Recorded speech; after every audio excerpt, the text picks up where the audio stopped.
the Arabian Racehorse Podcast with Debbie Burt and Stephen Molyneux. Hi, and welcome to another edition of the Arabian Racing Podcast. I'm joined by Stephen Molyneux. Hi, Stephen. Hi, Debbie. How are you? Yeah, very well. How's things out there in Dubai? Yeah, good. Same, but different. Yeah.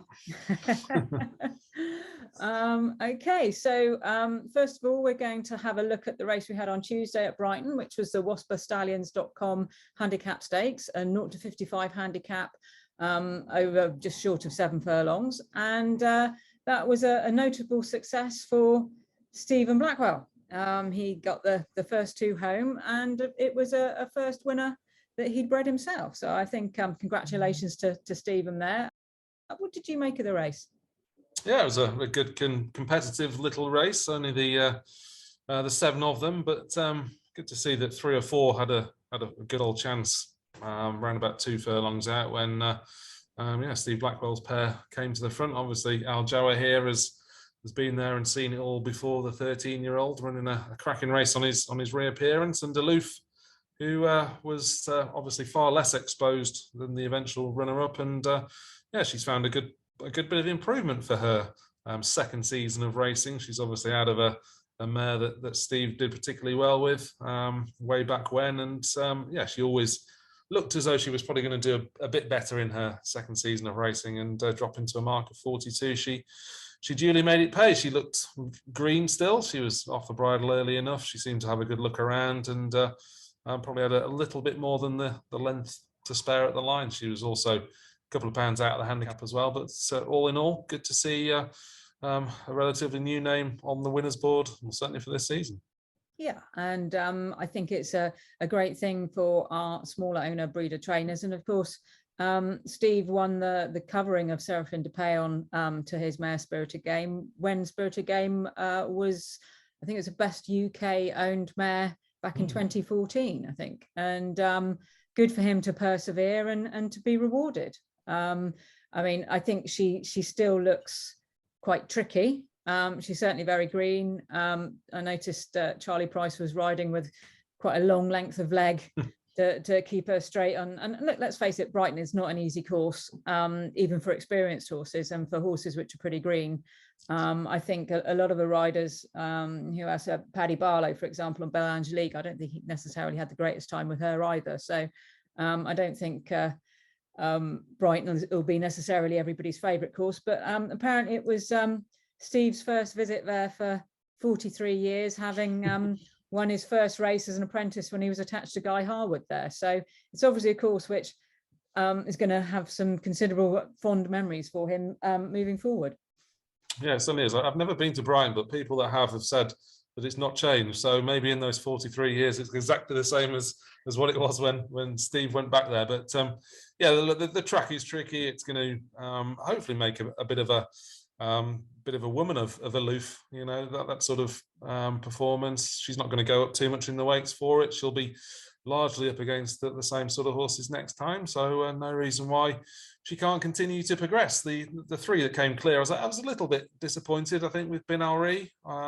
I know he's 8-year-old now, and I'm maybe expecting a bit too much of him, having run so well behind Rebel Athbar at Windsor the time before. It just looked a perfect race for him. But he had won fresh the year before, so maybe there was never going to be a massive amount of improvement from that first run, and did seem to have every chance as well. Maybe just taking more of a lead next time would suit him. And they were clear of a couple of horses who are probably still learning on the job a bit in Labois. Belle Angelique, Gerco de Tonnelle made the run in and probably faded as though needing the run, and that was certainly the case with Conker, who was off for a good 2 or 3 years. So all in all, a result that made, I thought, a bit of sense, and good to see Aloof taking that first step forward, really, and hopefully she can progress.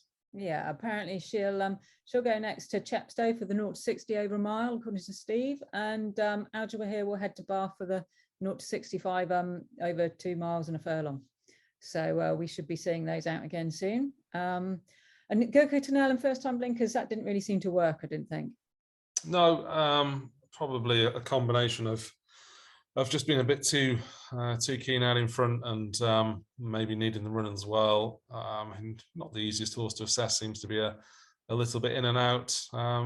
it was a race where most of the runners actually had a question mark to answer over 7 furlongs, and he had the speed for going forward at the trip, but just couldn't see it out. Maybe we'll last a bit longer next time. Yeah, and certainly one for later on in the season would be Conquer. We didn't know how fit he would be, bearing in mind that some of James's have turned up very fit for their first runs. He clearly hasn't been in that long, and he blew up, I think, didn't he?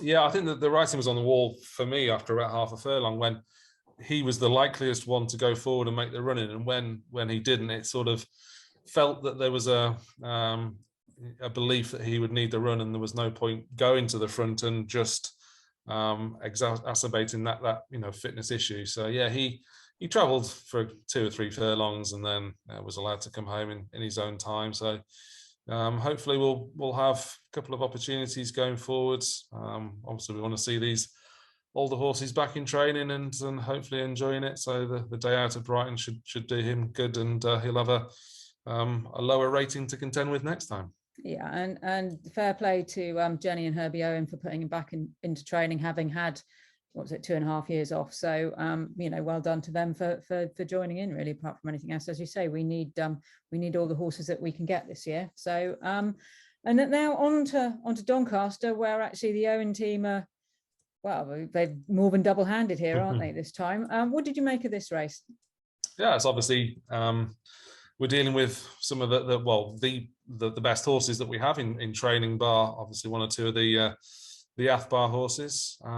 So it's a good race. Many of these were contesting all the pattern races from last year, and you'd expect 1 or 2 of them to do so once again. A few familiar faces in the form of Alcacer and Dabaya Athbar, but obviously the most exciting one, and probably one of the more exciting horses that we have in training here, is going to be Wanasa.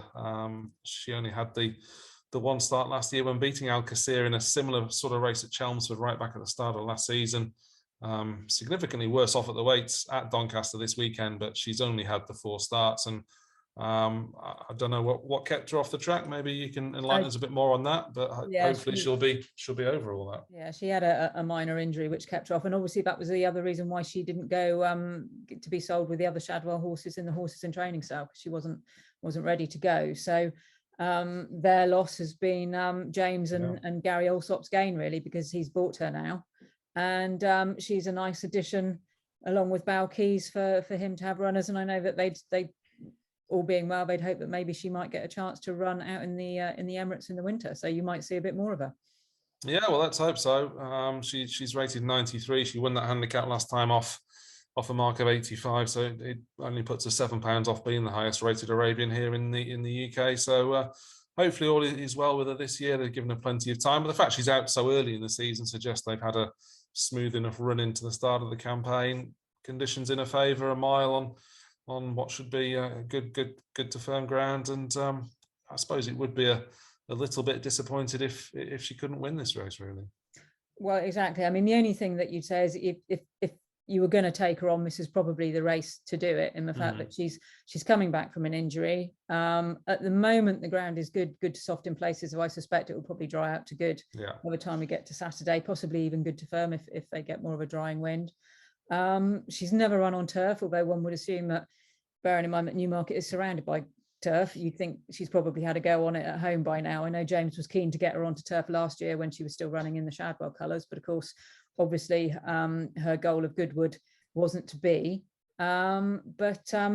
He's got some other strong contenders out. Obviously, Al Kaiser, he's got quite a good record first time out. He's won first time out on 3 different occasions, but this trip of a mile not really probably plays to his strengths. He won his maiden over 6 furlongs, not necessarily the strongest race when you look at the form of the horses that he beat on that occasion.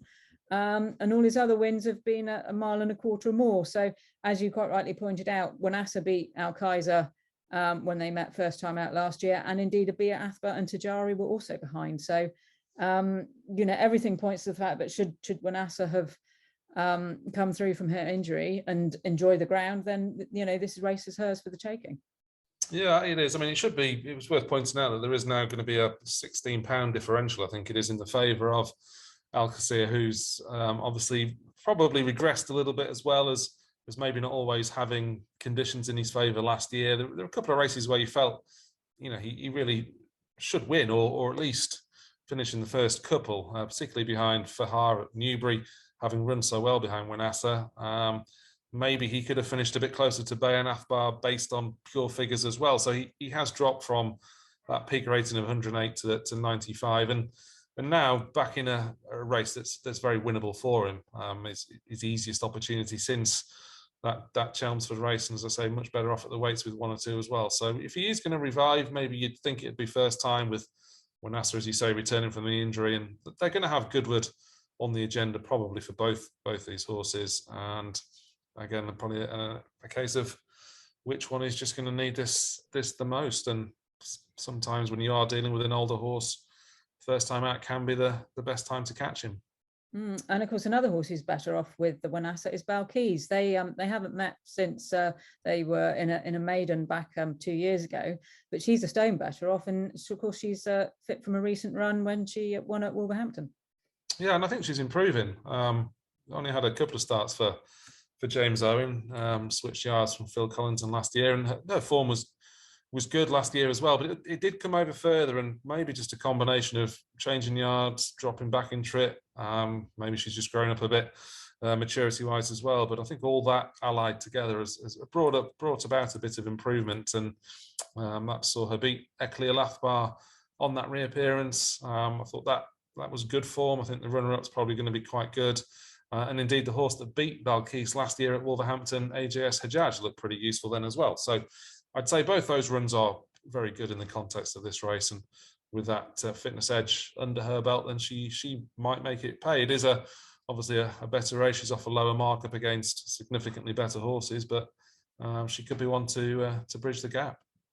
Indeed, and we've already touched on Abir Athbar. I mean, the one thing about her is she's very much a much better horse on quick ground when she's on the turf. All her wins have come on the all weather, and actually she's by Jaffa, who it seems his stock you might have seen with Raja over the winter in the UAE, how much he improved for running on the dirt at Meydan. I think he's also won on artificial surfaces in France or possibly even Spain. I can't remember. There was certainly an overseas win there somewhere, which certainly wasn't on turf. So his stock seems to be either liking to hear their feet rattle or indeed the artificial surfaces. So I think possibly she usually looks like she needs a first run of the season, but I mean, she's entitled to be there or thereabouts, a trip will suit, but she probably will just need it.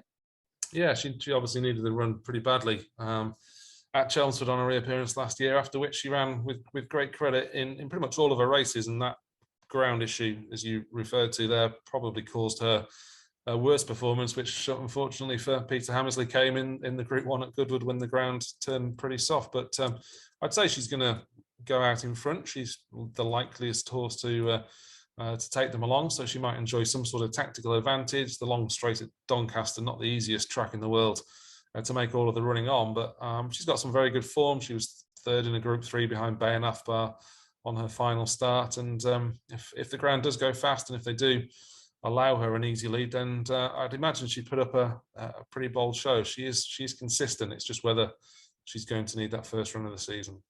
Yeah, one horse that probably will need the first run is Tajari. He was our leading Arabian back in 2019. He also had a little bit of a setback last year, so he's coming back with a little bit to prove. Obviously, his jockey's claim, that £7 brings him down now below his last winning mark, but he's almost certainly going to need this, I would think.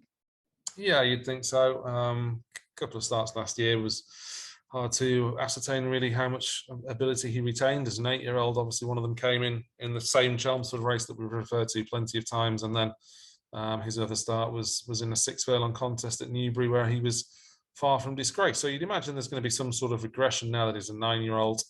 The trip's going to be much better for him over a mile, but probably just going to need the run. I'd imagine James will be looking at dipping his toe back into a 0 to 80, maybe at Doncaster in July. I think there's a race over 1.25 miles that might be a bit more suitable for him than this. Yeah, and Jahez, he's running from out of the handicap. He looked certainly a little in need of the run when we saw him at Windsor. He certainly went off in front the last time he was at Doncaster, but again, it's hard to see that he'll be there at the finish. Yeah, he's going to be a couple of pounds out of the handicap as well. He was well held in that Windsor race, as you say, looked very much in need of the run, probably to the extent where he might just look in need of the run again here at Doncaster on Saturday. Again, he's one of the older statesmen in the race, and he's up in a grade that he's probably going to struggle in. He's maybe one to make more of an impact in a lesser grade of race further down the season. Yeah, so that's the Emirates Breeders 0 to 95 handicap over a mile at Doncaster this Saturday. We're into those weird race times now. We're off at 12:51. That 1 minute obviously is going to make all the difference to scheduling issues, I think. But it usually means these early races now mean that we seem to be being shown on Sky Sports racing. So that can only be a good thing. Yeah, I've watched both the races, or all three of the races so far, live on TV over here. And on what is a hugely busy Saturday, obviously with it being Derby Day at Epsom, I think it's probably a blessing in disguise that the Arabian race is on. I think it's the second race of the whole day. I think there's a race at Tremor that will usurp it, but obviously that's on a different racing channel, and hopefully Sky Sports Racing will give it a bit of coverage as they have done, to be fair to them so far this season. Yeah, indeed. And so that sort of concludes our programme today. Just a little update on the addition we made to the last programme with Paul Simmons in need of a foster mare. He was lucky that he'd only just weaned one of his other mares, and apparently she's taken to the foal really well. So that's fingers crossed that's still going well this week, and maybe we can catch up with him a bit later on in the year and see how that's going. And thank you for your time, Stephen. No problem. We'll catch up with this race and the results next week. Indeed we will. Enjoy Epsom. Yes, I will indeed. I'm sure you'll get to see it all on the telly. That's the best place to watch it on the telly. All right. Thanks, Stephen. Bye-bye. No problem. Bye-bye. Bye.